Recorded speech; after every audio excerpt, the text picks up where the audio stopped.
So Draymond Green, he served the first game, right, of his indefinite suspension last night in what was another loss for the Golden State Warriors. Now, Steve Kerr and Steph Curry, they both spoke about Draymond's suspension for the first time yesterday. Take a listen. It's been tough, obviously, trying to get our head on straight on the situation we're in, that he's in. Trying to focus, as a team on basketball and coming out performing and trying to, obviously win and get ourselves out of this funk. The conversations we had yesterday were about him, personally, and making sure the focus is getting right, getting, on a path that's going to allow him to be who he needs to be as a person, as a man, father, husband, and a basketball player, in that order. And that's gonna, that journey is gonna be challenging, but we're all here to support him and try to hold it down while he's gone. The answer is to help Draymond and give him the help he needs, give him an opportunity to make a change that will not only help him, help our team, but help him for the rest of his life. The one who grabbed Rudy and choked Rudy, the one who took a wild flail at Yusuf, the one who punched Jordan last year. That's the guy who has to change, and he knows that. You look at the past year and what's happened, it's clear he needs the opportunity to change, and that's what an indefinite suspension gives him the opportunity for. But what stood out to you from those comments, Chiney? Yeah, that was the necessary accountability from a coach that wants to also protect his team, right? And I think Steve Kerr is a fantastic players coach. But I think that sometimes when you're a players coach, it can hurt you to some degree because that requires you to also have a coach on the floor. A player that really knows how to run things just as well because he's going to empower everyone to be their best selves. And that player is Draymond Green. But Draymond has been the biggest transgressor here in this situation. When you have a players coach, you don't have to design plays. You let them just go and run their offenses, and that's what made the Golden State Warriors great. But unfortunately, now this iteration of the Warriors, you need someone that can rein things in. And I think oftentimes when you have situations with Draymond Green or someone being an emotional leader, when that person steps out of bounds, you need to be able to rein them in. And I think it's just been a failure of reining him in, and that is just by design of the Warriors having strength in numbers and letting everyone become their best selves. You know what's crazy to me is that listening to Steve Kerr, it sounded like he was speaking at a funeral, like he lost a family member, okay? Draymond Green is not the victim here, right? We all acknowledge, yes, okay, they're going to get him some help. But at the end of the day, with this help, this is a punishment for his actions of what he done to others. So I don't like a Steve Kerr approach. And my thing is, when it comes down to Steve Kerr, he's loud and proud about everything else, whether that's calling out, the sound system with the Phoenix Suns, whether it's speaking on social justice or whatever the case may be. But when it comes down to this type of thing of holding this player accountable publicly, all of a sudden he goes solid in this soft voice. And I don't like that. Draymond Green is not the victim.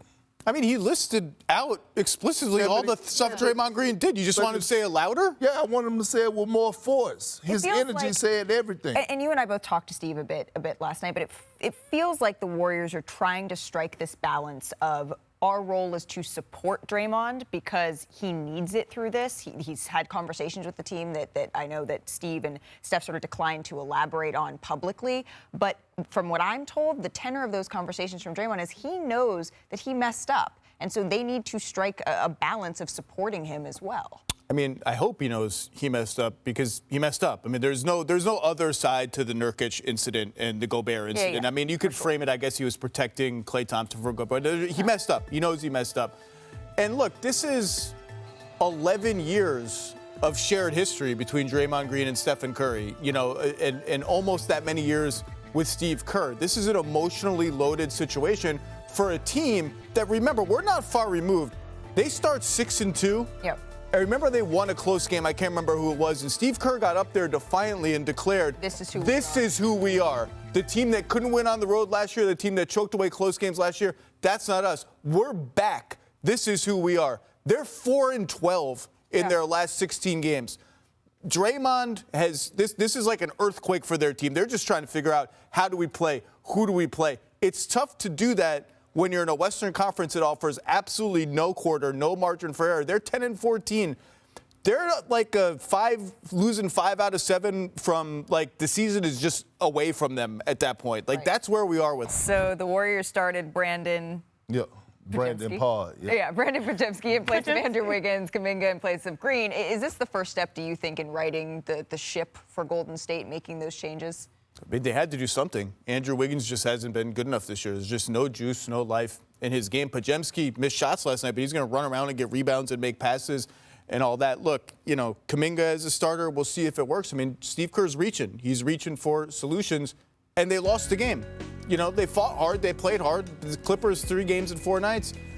And it looked at times like they were so small without Dre. They were already small.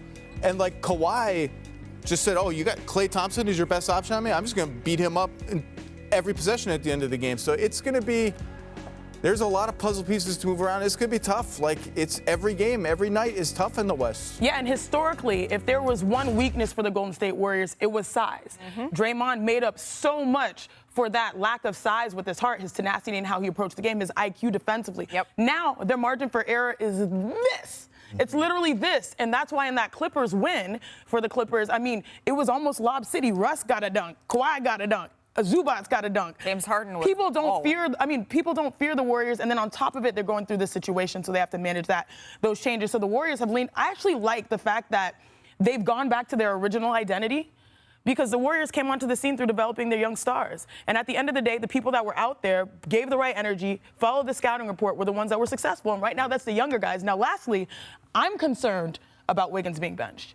Because, you know, there's certain guys that we criticize at times, like Russell Westbrook, they get benched. Oh, what's he going to do? But sometimes that bravado helps you get through that situation. With Wiggs, he's been through some things, and now, like, I know what it's like to switch things, you know, and go to the bench. It's not easy to digest in the middle of a season, and then on top of it, his personality, will he be able to have that type of, you know, ability to bring some energy to get through that? Right, and Steph Curry talked about fabric, right? The fabric that, you know, their fabric of their team. That's the old fabric. Every single season, it's new fabric, right? So you got to have that new fabric. You got to have that new look. And I keep harping on this. It's like they need new energy, whether it's from the young guys and Jonathan Kuminga, Moses Moody. I got Brandon Pod. You got know it. What I mean? And I'm saying they need new energy, right? Steve Kerr need new energy. Steph Curry need new energy.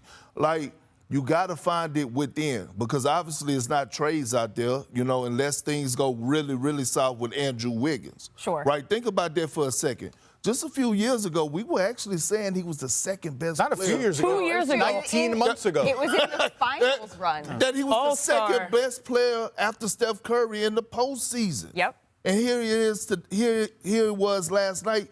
He was the one that had to take a back seat and come off the bench. And rightfully so, because he haven't been doing a damn thing. Yeah, well, for what it's worth, Steve Kerr said that he is going to ride with this new starting 5 for a little bit, get a sample size, see what he has with this group, and then make adjustments from there. But the Warriors know, Steph Kerr said, we're going to have to take a bite at the apple every single day, because he was asked, how do you fix this? He said, you're going to have to ask me that after every game. He just does not have the answer. I wonder how many apples.